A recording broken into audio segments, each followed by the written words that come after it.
Kahit sa matatanda, may mga paninirang puri, pagmamapuri sa mga sarili, pagpatay, pita ng laman at ng mga mata, pagnanasa sa mga material na bagay,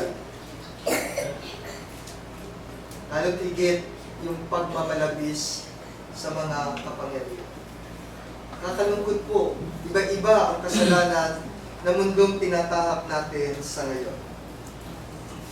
Kahit po tayo dito, hindi po tayo nakakasiguro kahit tayo dito ay mga good Christians. May mga lumalabas pa yung mga kasama natin.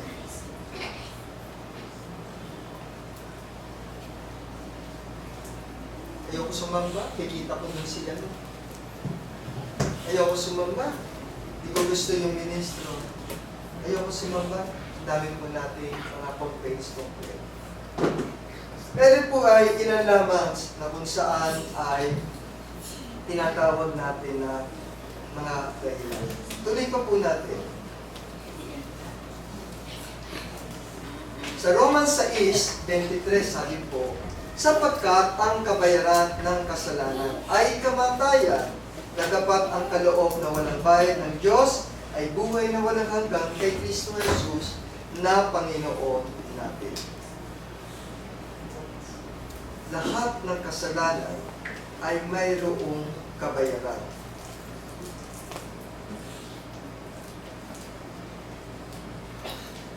May tatago natin yung mga kasalanan natin sa nanay mo. Subukan mo gumawa ng kasalanan. Ay tatago niya, di ba may mga kasalanan kayo maliit? Nung maliit kayo, kung wala pa kayo sa kawan ng ating Panginoon, maalilan sa inyo, maraming pinagdaanan, hindi tama, hindi maganda. Marami kayong kasalanan ginawa. Minsan dumarating pala, ay, bata ako, ganito ako, ganun ganito. Sige, chongkin muna ako ngayon. Enjoy muna ako. Madalas sinasabi ng mga ibang tao po, ito po ay pasintabi dun sa mga nagsasabi, enjoy life to the fullest. Pag sinabi mong enjoy life to the fullest, ibig sabihin, lahat ng bagay dito sa mundong ito, gawin mo daw. Sige, inom tayo ng alak, magsugal tayo, mambabae tayo. Ay, hindi po tinuturo yun sa banal na kasulatan. Yung katagang enjoy life to the fullest na sinasabi ng ilan, yan po ay katagang nauukol sa eternal life, hindi dito sa mundo na ginagalawan natin.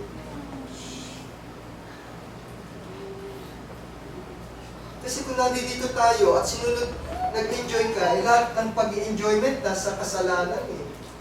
Hindi sa gawain paglilingkod sa ating Panginoon.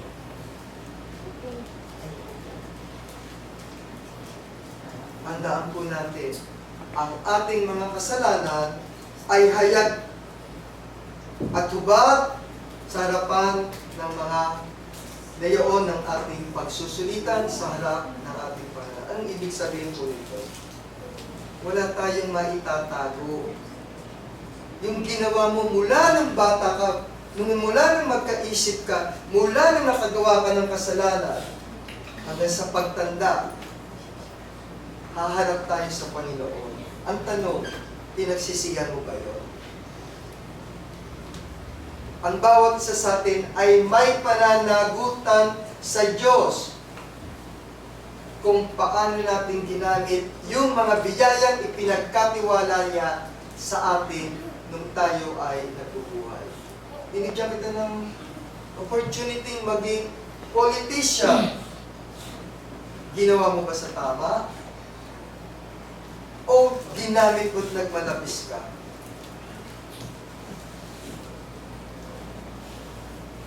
Maharap tayo.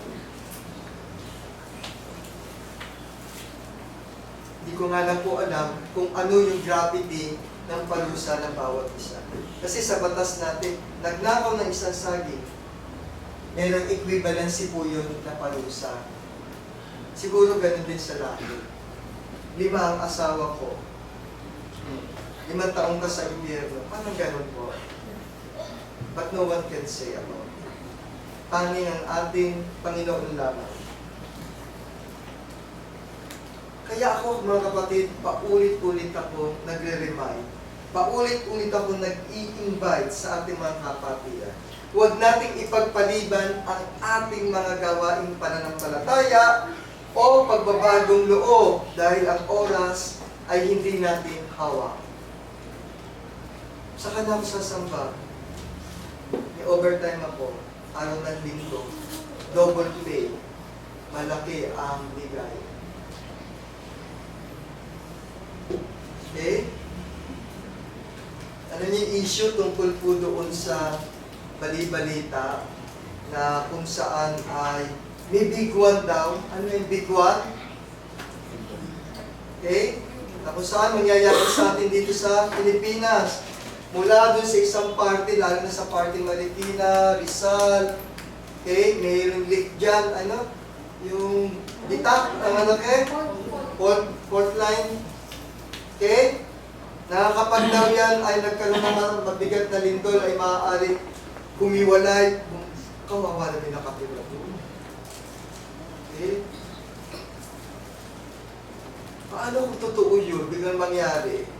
Di ilang milyon ang maaaring maapektuhan doon. Hindi nyo ba napapansin ang dami na pong pagbabago sa atin sa mundo? Climate change. May mga Saudi Arabia, dating disyerto po, puro yelo na ngayon. May lugar na nagyayelo. Yung pong mga bansang malalamig, maiinit na ngayon. Kalungkot po. Dami ng mga pangyayari sa mundo na hindi natin maipaliwanag. North Korea. Bukas mga lupa, boom! Sasabog na nuclear dito. Ang gagawin mo, anak? Tatago ka sa ilalim na table nyo. Ready ka? Oo. Ingat-ingatan kahit bata tayo. Makakalungkot po. Pansinin nyo na lang yung gulo sa atin sa political system natin ngayon. Yung mga leaders natin na yan, pag ang isang leaders na yan, nagkamali ng desisyon para sa bansang Pilipinas, kala nyo po ba tayo hindi maapektuhan? Apektado po kayo lahat. Abay, papapatay ang presidente, nakakatakot po. Abay, kung kaya patpatay ang presidente, paano pa tayo maliliit? Huwag naman sana kung makarating sa gano'n. Ang kinatatakutan ko yung zombies eh. Lagi sinasabi eh. Lahat daw tayo magiging zombies na eh. Sabi ko, ang pangit ko. Pag ako'y naging zombies. Anyway, huwag naman po sa. Kaya huwag kayo masyadong nanonood ng Netflix ha. Okay? Panoorin nyo yung mga YouTube about Bible. Okay? Mga nagtuturo about kay God. Hindi yung Peppa Pig. Okay? Tinuturuan kayo ng maling English. Okay po. At pagkatapos ng ating kamatayan, tayo ay haharap sa ating Panginoon. Kung saan, ang bawat isa sa atin ay magbibigay sulit sa Diyos ng kanyang sarili. Kapila daw tayo, sabi. Okay, mga nakikita ko po sa YouTube, mga nakikita ko pipila ka daw, isa-isa. Okay, dami natin, ilang bilyon ang tao sa mundo. Ganun po ba yung kadali? Aabutan ng ilang araw, ilang oras. Ikaw, kapatid, ito kasalanan mo, ito ano. Hindi natin alam kung paano gagawin yun. Sa pamamagitan ng kapangyarihan ng ating Panginoon. Sa isang iglap, no? Hindi po natin pwedeng sabihin na haharap tayo, tapos ang nais ko lang po ipayo, may kaparaanan kung paano tayo i-judge at ang tayong nakakaalam ay ang ating Panginoon.